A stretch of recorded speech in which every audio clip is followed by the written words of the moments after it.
Hello, everybody, and welcome in to another episode of the Couch GMs podcast. It is Thursday, November 20th, 2025. I'm your host, George Kurth. Cody, unfortunately, still on a boat somewhere, so he's not with us. So I will be guiding you through everything you need to know about week 12 heading into it's coming down to the final 3 weeks of the fantasy football regular season.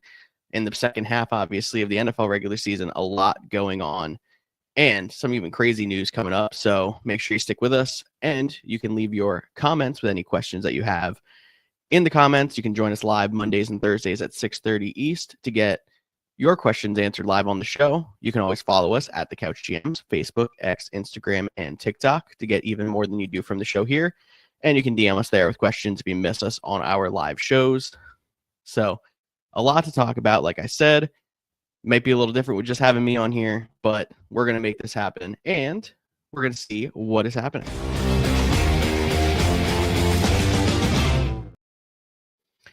So what is happening?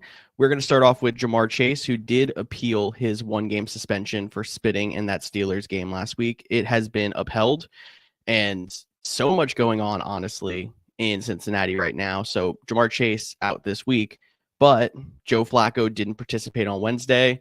Joe Burrow, who was not expected to be back until mid-December at first, and then they started targeting next week, week 13, when they opened his practice window. He was a full participant on Wednesday, and now also on Thursday, when he took all of the first team reps, Joe Flacco took the second team reps, meaning that as long as doctors clear him, it appears that Joe Burrow might actually be back for this week's game for the Bengals against the New England Patriots.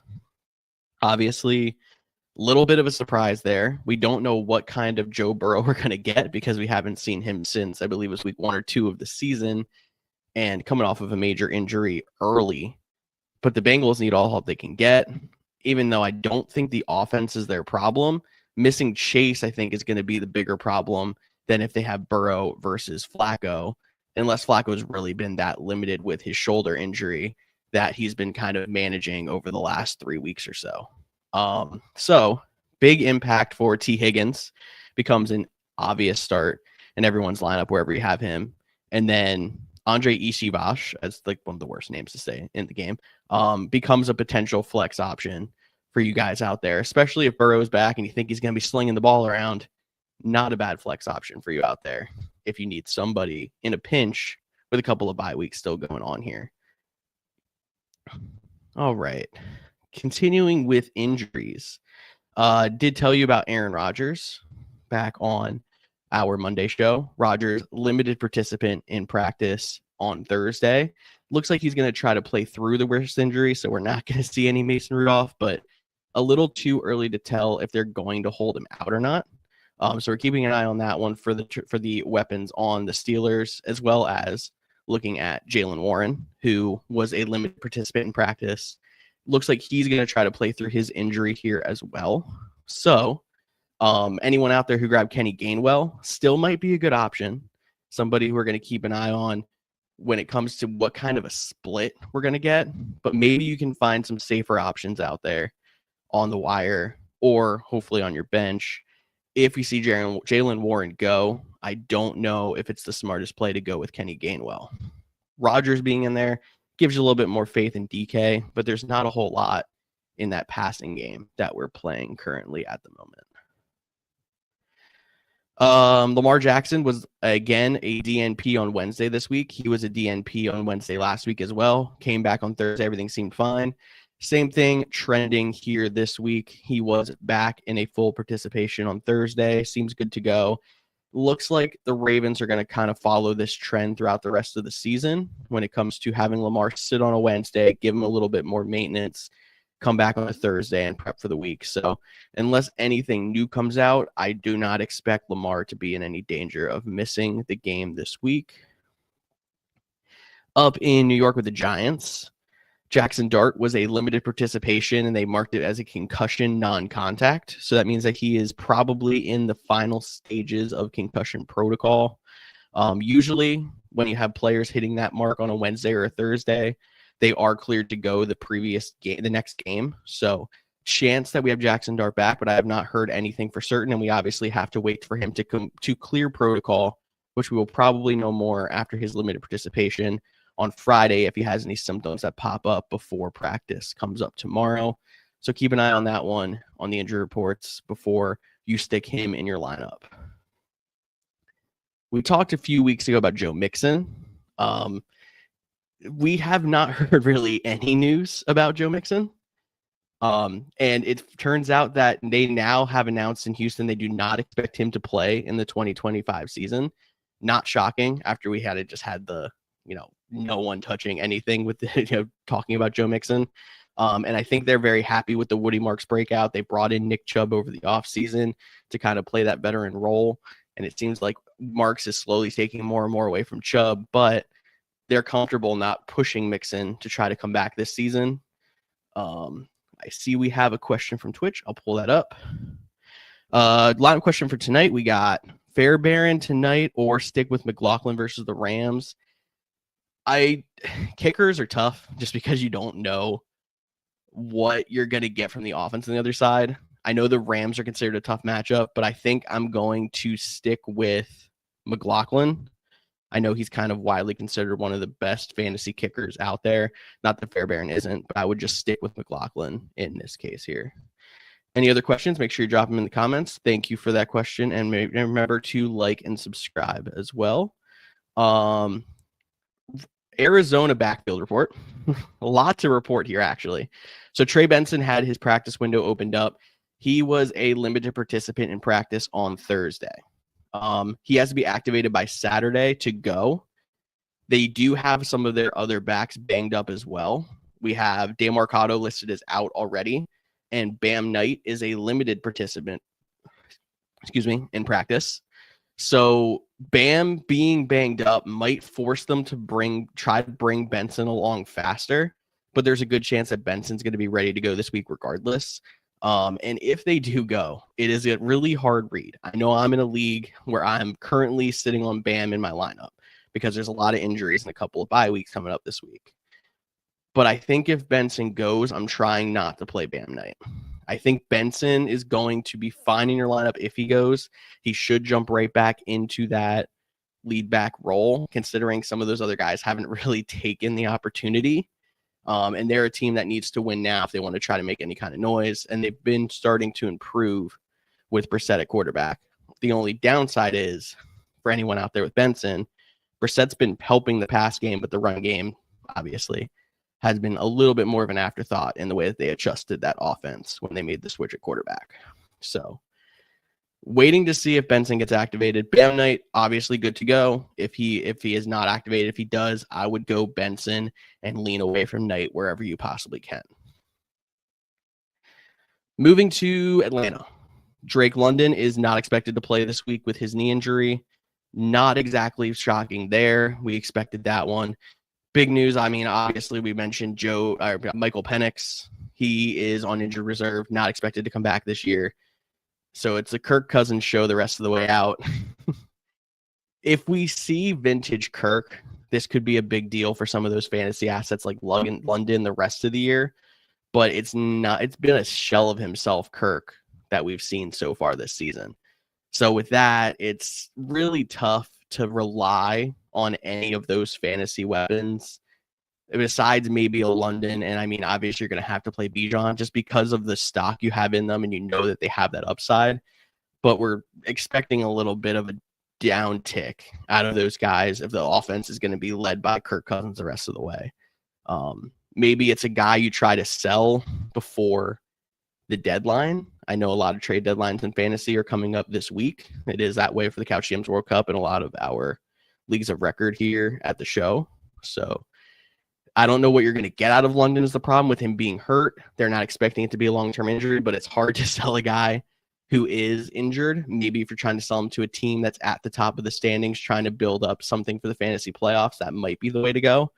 But for Bijan, maybe you can get a little bit more, but make sure you're holding out for a good haul for Bijan if you do try to sell him because you're worried about the offense, because Bijan still obviously has all of the boom potential out there. He's just kind of underplaying his current, top 4 fantasy draft position expectations at this point.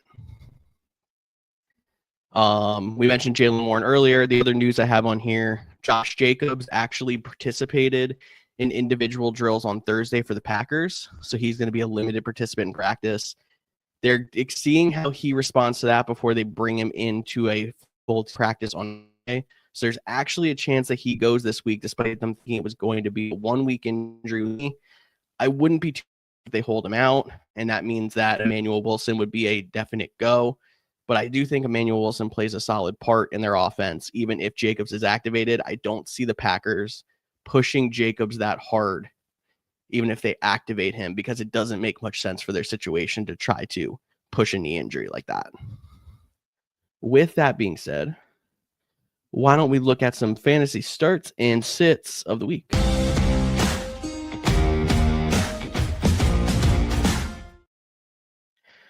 Alrighty. So bye weeks this week. We have 2 more weeks worth of buys. This week in week 14, week 13 does not have any buys because that is the Thanksgiving slate, and they do not have buys because of the extra games on Thanksgiving and such. So bye weeks this week, Broncos, Chargers, Commanders, and Dolphins. Only 4 teams, not the 6-team Bye-Mageddon, but there's a lot of players that can really affect fantasy lineups sitting in that.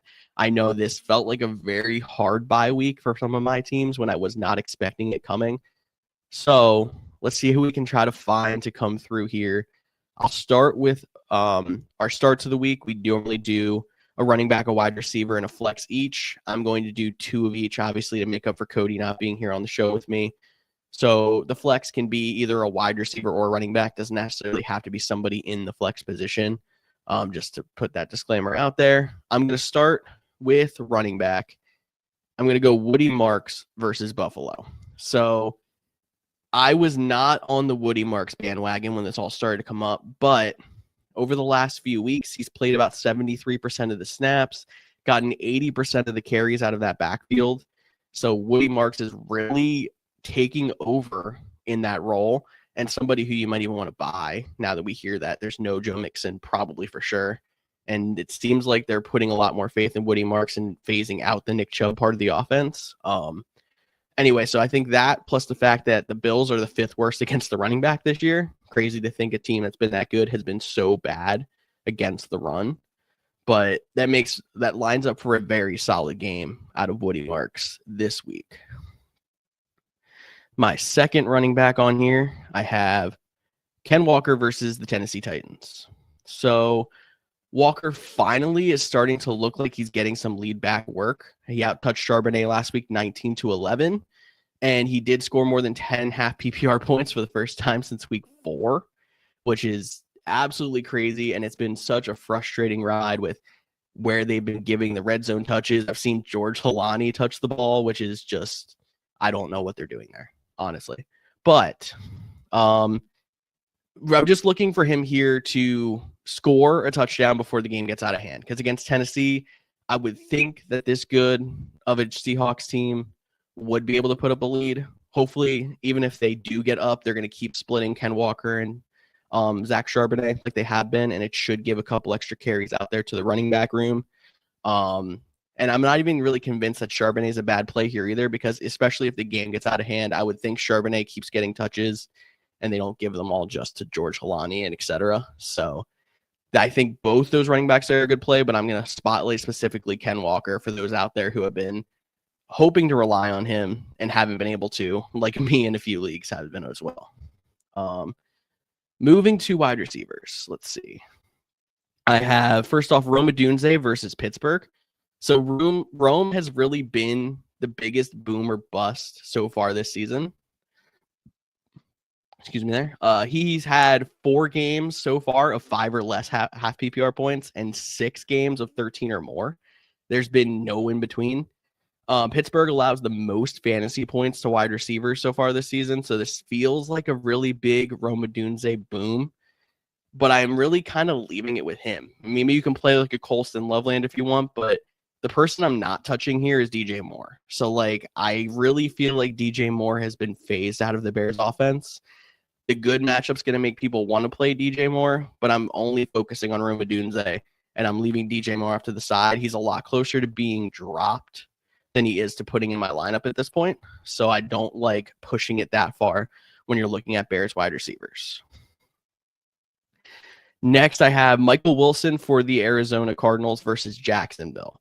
So still no Marv. I didn't mention that in injuries, but Marvin Harrison ruled out again after his appendix surgery. Wilson had a career game last week with 18 targets. I mean, the only people I've seen that high on the targets list is like Jamar Chase this year. So crazy to see someone like Michael Wilson go up there. But we did have Brissett. He had a, NFL record of completions in a single game. So we can't expect 18 targets again. But the Cards passing game has been better with Brissett. And Wilson seems to be the go-to target while there's no Marv. And Jacksonville is in the bottom half of the league versus wide receivers. So with all that being said, Michael Wilson, if you added him or if you can still add him off the wire, is somebody you can throw right into your lineup. Moving on to the flex position. So like I said, we can go running back or wide receiver in this. I have, I believe, one of each here. I do. I'll start with the running back. TreVeyon Henderson versus Cincinnati. Now I know this feels like, why are you even saying this? TreVeyon Henderson's obviously a start at this point. This is probably the last week I'd be able to put him on here. But the reason I have him on here is because it looks like there's a good chance that Ramondre Stevenson's going to be back. And that's obviously what's been concerning us the entire season. How much work are the Patriots going to give Ramondre Stevenson? Then this is nice if this is the matchup he does come back, because it's a nice landing zone with Cincinnati being the worst team in the league against the run. Even if they decide to go out there and give an irrational amount of carries to Ramondre Stevenson, Henderson's going to still have a good chance to get a good game with limited work and then be able to, we can adjust our lineups accordingly next week. But I don't see any, situation where Stevenson jumps back into being the starting role. And I think he should slot in as the backup. So maybe Henderson goes from getting 90% of the touches to more like 70, but we'll see what happens there.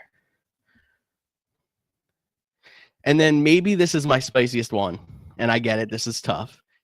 I have Ricky Pearsall as a start versus Carolina. So Carolina, not really a great matchup. Pearsall showed he had wide receiver one potential at the beginning of the season, and he's now, one game removed from, coming back from injury. I think the knee looks like it's going to be good to go. And this is kind of me betting on Purdy and the San Francisco offense. Like Juwan Jennings probably could have a good game here as well. He could end up being the wide receiver one, and I could end up missing on this one. And Pearsall is a little bit more irrelevant. And obviously Kittle has been great. Got a few touchdowns last week. I don't expect Kittle to disappear as well. But I'm betting on that Pearsall and Purdy connection from the beginning of the season to come back here. And it's going to solidify Pearsall as somebody who could be a starter on your team down the stretch. And maybe this is one you try to avoid if you have other options. It's a little bit of a crazy one. I get it, but I'm very high on Ricky Pearsall as we move forward. And I am actually starting him in a few leagues where I need some help this week. Moving on to sets. Again, I'm going to do a running back, a receiver, and a flex. So starting off with the running back, I'm going to sit both Giants running backs against Detroit. So the problem right now, Tyrone Tracy and Devin Singletary are basically in a 50-50 split. Last week, they were 19 and 16 in carries. Really doubt that they run the ball that much this week. Facing Detroit, I don't think they're going to be in that game as much as they were the game last week against Green Bay. Going to have to pass the ball more. And Detroit is also a top 7 defense against the running back. So probably because they have a lead, teams don't run as much on them. And then also they have a more stout run defense. So I'm not expecting big games out of either of the Giants running backs. Both are very touchdown dependent. My other sit at running back is someone who you probably won't want to sit, but there's a lot of reasons to think about sitting him. It's Ashton Genty for the Raiders versus Cleveland. So first off, matchup here, horrible. Cleveland has been so bad as a team, but very good defensively, including currently having a top 5 run defense. And it's been a very rocky season for Ashton Genty. So he looked like he was going to start to break out. He faced Dallas on Monday. Dallas does not have a great defense, and he pulled off a whole 7 rushing yards. So you might not have the choice to sit Genty, but I'm fading him and really tempering my expectations for him because I don't know how much he's going to be able to get traction against a tough Cleveland defense. And I would not be shocked if that game ended like 10-7, especially because I didn't even mention in the injuries as well. Dylan Gabriel looks like he's going to be out, and then we got Shadur Sanders starting on the other side. We don't know what we're going to see out of that after his 4 for 16 last week as well. I'm going to go back to another fan question quick. Broly, thank you for the question. He's on Twitch. Sit one of James Cook, Kyren, Barkley, and Henry. The fact that you have all 4, first off, impressive. Good job there. Let me just check some matchups really quick. So we got Cook playing tonight against Houston. Kyren and the Rams. Sorry, I normally have the time to take a look at this, but not as much time to do that here. Against the Buccaneers. That is a tough matchup. We got Barkley against Dallas and then Henry against the Jets. Henry's been one of the more inconsistent guys, but I think the Baltimore offense gets a little better since there's been Lamar back. I would probably play Henry because the matchup's good. Barkley's been another inconsistent one. This is a head scratcher for sure. I'm going to go ahead and play Cook tonight. I'm going to play Henry because of the matchup. And then I feel like it sounds ridiculous to sit Saquon. But that Eagles offense has been bad. The matchup's good. I think I'm convincing myself to end up sitting Kyren because the Bucs defense is good. The Rams, I feel like, are going to be passing the ball. Honestly, I don't see any other situation besides maybe these guys you have here that I'm sitting any of these guys. So again, ridiculous that you ended up finding all 4 on the same team. That's a solid draft or whatever trade you put together to put that one together. But anyway, I think I'm convincing myself to sit Kyren. Hopefully there's just not a wrong answer. And that's what I'm going to leave you with there. Thank you for the question as well there. Moving on to, I want sits wide receivers. I'm going to sit Darnell Mooney versus New Orleans. I know he hasn't been someone who's done anything yet, but I know he's one of the most added players in fantasy so far this week because there's no London. And obviously somebody's going to have to get the passing work, but I think this is more a bet against the Falcons offense and a bet against Kirk Cousins than it is anything else here. The matchup's good. I get it. They're facing New Orleans, but Kirk isn't really who he has been in the past.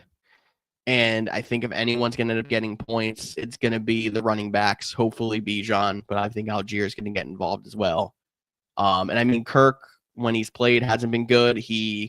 The one game he started, he went 21 for 31, but only had 173 in the air. So I don't know if there's going to be a whole lot to go around, especially when you consider they're missing their best weapon. And we just sit here and hope, like, if you had to play Darnell Mooney, he gets a touchdown, maybe Kyle Pitts gets a touchdown. But I think a lot of the offense for the Falcons is going to go through the running backs this week. My other wide receiver to sit is Christian Watson versus Minnesota. So Minnesota, tough against opposing wide receivers. Watson, another one of the hot names right now who was added heavily coming off of his 2-touchdown game. But in that game, only had 5 targets. Got lucky a few of them were in the red zone and got for touchdowns. And that normally isn't his game. He's normally the big play threat, and that's obviously why Christian Watson has had really good stretches in his career, but has also been a very frustrating fantasy wide receiver for you as well. So if I had to bet, I don't think he gets the touchdowns back-to-back weeks, especially in a tough matchup. And I think the odds of you going out there and instead playing like Romeo Doubs, who normally gets like 8 to 9 targets a week, is a much more intriguing option. So I think I'm holding off on Watson and don't think he's going to get the touchdown this week, but I'm going to play someone like Doubs in this matchup instead. And then reminder, we have flex, where it could be a running back or receiver. Again, I think I have one of each. The first flex I have on here is I'm sitting Sean Tucker versus the Rams. So a few things here on this one. Tucker was another one of the big name free agent pickups after his huge game last week that probably won you a week. The things to worry about here, Bucky Irving, limited in practice so far this week, might finally be back. If he's back, I think it's a slam dunk to sit Sean Tucker. If he's not back, still a very tough matchup for him because the Rams are number 3 against the running back. So you can probably play Tucker for the volume if you have to, if there's no Bucky Irving. But I'm still looking at other options and seeing if I'm like forcing him into my lineup if he is the lead back, just because I don't love chasing the points against the number 3 team against the run in the Rams. And then my last sit, we have Josh Downs versus Kansas City.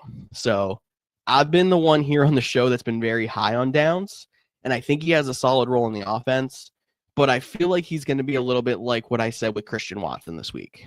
Very boomer bust. You're hoping for the big play out of him this week. So again, if I had to play someone in the Colts offense, I'm playing Pittman. Don't really love, Pittman this week either because Kansas City, 8th against the wide receiver, and it's the defense that's been carrying Kansas City so far. So if I can avoid either of the Colts wide receivers, I would, but I'm definitely trying to find the bench with Josh Downs. With all that, why don't we switch positions and we'll talk about some streams of the week.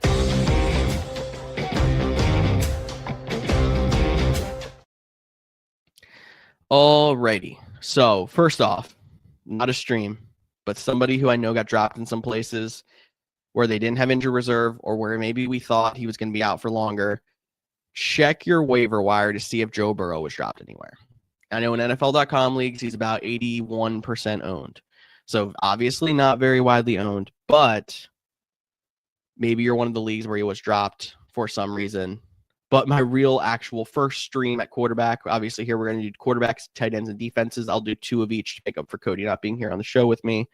My first quarterback stream is Jacoby Brissett versus the Jaguars. Since Jacoby Brissett took over the job, he scored 20, 19, 24, 19, and 21 fantasy points. Now, green matchup against Jacksonville makes me feel good here. And obviously last week breaking the single game completions record didn't hurt either. And maybe someone you could play for 2 weeks because he does have a green matchup against Tampa Bay on deck. Doesn't feel like Tampa Bay should be a green matchup for quarterbacks, but they've been giving up some points to the fantasy point to the quarterback position so far this year. And then finally, my other quarterback is Brock Purdy. So technically, I get it. I'm cheating here.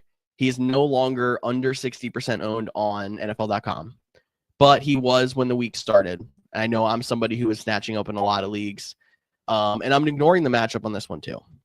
So Carolina technically tough against the quarterback. But like I said earlier, I'm very high on how Purdy had really lit a spark on this team. And in the 3 games that he's played so far, he has scored at least 16 fantasy points in every game. That includes matchup against the Seahawks, who had a stingy defense, and technically a negative matchup last week against Arizona. So I suggest playing him.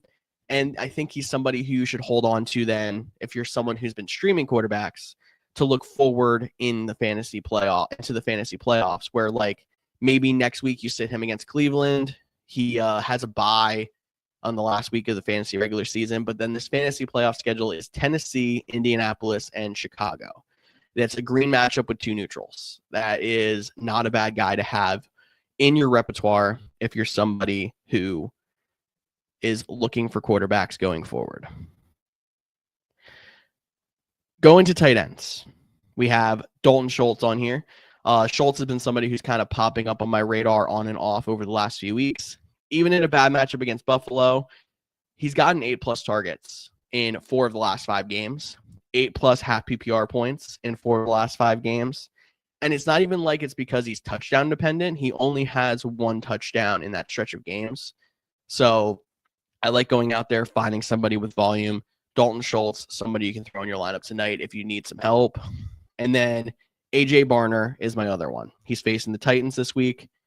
Titans, technically, again, tough against the tight end, but is the team that Schultz got 8 points on last week, and Barner had a career high 11 targets last week, and he even gets some red zone carries. He actually scored a rushing touchdown a few weeks ago.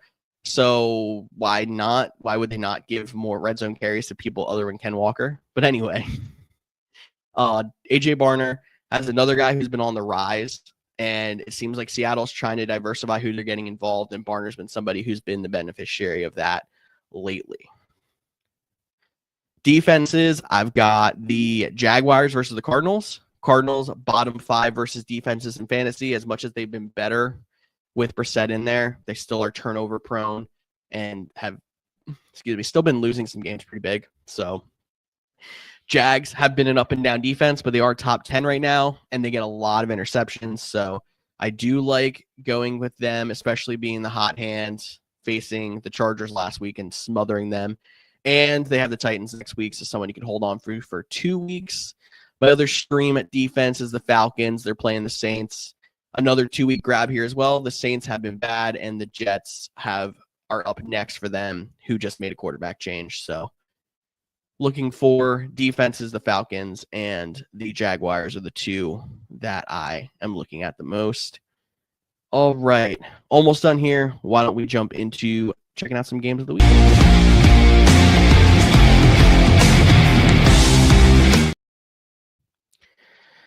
All right. I feel like I have to play the role of Cody here because he is normally the person that I'd say, pick your game of the week. And then he goes out there and it's like, but this is an honorable mention and this is an honorable mention. And next thing you know, we talked about 6 different games, but I'll limit you guys to 4 total.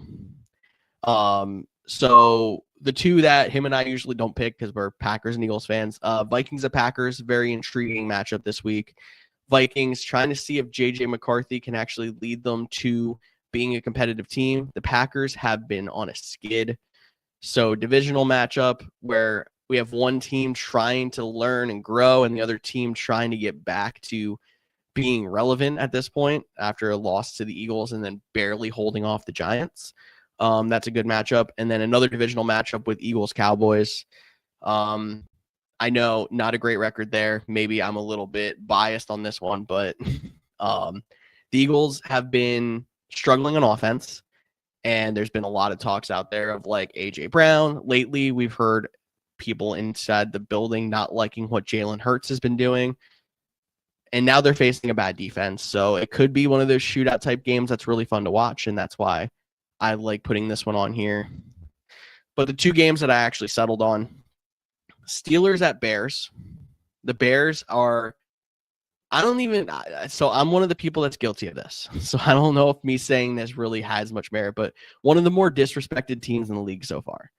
They have not really had that signature win. I know that Cody and I have been ripped on TikTok for talking about them a few weeks ago, and they just seem going out there and winning.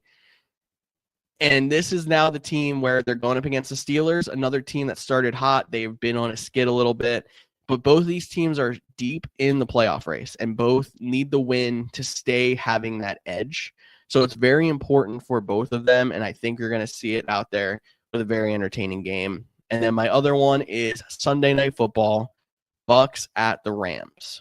So this is 100% the number 1 game of the week, in my opinion.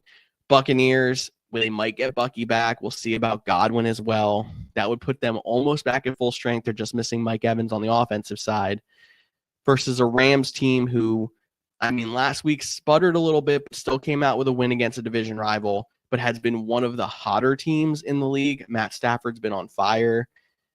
This is a potential playoff matchup that I think all of us would like to see in January, playing out chapter 1 here in November. So looking forward to seeing who can come out on top and if either of them sputter majorly when they are facing one of those top opponents. All right. Before we get out of here, Bills at Texans tonight. I'll give a really quick Thursday night preview. Houston, 5.5-point underdogs in this one against Buffalo. Over-under set at 44.5. Big news coming out of pregame in this one. Keon Coleman, again, a healthy scratch. Last week, they said that they made him inactive despite being healthy because he had missed a team meeting and there was some, character problems going on there. Did not expect that to carry over for another week, but here we are. So Bills, who already are struggling in the wide receiver room, now are calling up Gabe Davis in the practice squad again. They still have a couple of their guys they've been piecemealing. They're still down Dalton Kincaid as well. So I'm interested to see how that affects the Bills offense going against the Texans defense, who has been the reason the Texans even clawed back in this chase so far. Maybe if I had to guess, I'm betting the under on this one. And I hate to say that, but Thursday Night Football never normally pulls out a good product. Every once in a while, you'll see one. And we're looking at a team that has a offense that has been good at times and bad at times in Buffalo, and a defense in Houston that has been very good and has been the reason that they've been in these games. So I'm not expecting a lot of scoring. I do expect Buffalo to come out, but when it comes to the Keon Coleman situation for the future, I'm interested to see if this is if he's a healthy scratch now moving forward, or if this is just something that has now happened 2 weeks because it was a short week, and then they start trying to work him back in the offense. But honestly, it seems like the relationship has kind of spoiled here. And it's sad to see from somebody like Keon Coleman, who has so much potential. And I know me and a lot of others had a lot of stock in and hope for to be good coming up this year. And he just hasn't produced that so far. But I think that wraps us up here. Thank you all for joining in and listening to me talk here on the Couch GMs podcast. Cody, he will be back next week, and he'll be able to hit the button so I don't forget to hit the outro music as I start talking at you all here. But again,